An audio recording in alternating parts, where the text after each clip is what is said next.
And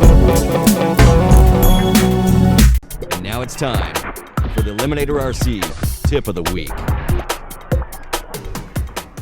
Hi, I'm Ryan from Eliminator RC. This week's tech tip is going to be a basic nitro tune-up. This car isn't exactly in tune. Your carburetor is going to have usually 3 basic needles. A high speed, which adjusts your main fuel flow and your high speed running. You're going to have an idle screw, which is going to adjust your idle speed.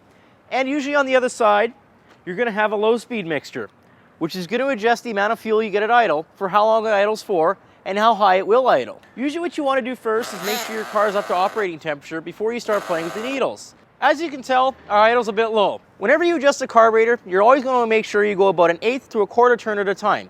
Now that we've adjusted our idle, we're going to go ahead and fire it up again. It stalls right away. Our low speed's a little bit out of adjustment. We're going to go ahead and fire it up, get it warmed up, put it on the ground, and get our tuning underway. Now that our car's up to operating temperature, we can begin tuning it. You're always going to want to start with the high speed needle first to get your back and forth running good. Then you can go ahead and start working on your low speed. We're going to turn into low speed about 1/4 turn. We're going to try it again. Whenever you adjust your idle, it's going to affect your low speed as well, because on a slide carburetor, the needle goes in, and whenever you pull your idle out, it's pulling the low speed needle out, giving it more fuel.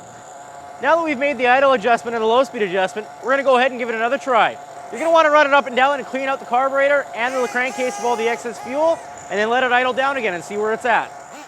It should just take off. Idle's consistent, doesn't make any obscene noises or sounds. It's nice and crisp. That's what you want. That's how you tune your Nitro RC. Stay tuned for more RC TV. I'm going to finish this tank of fuel.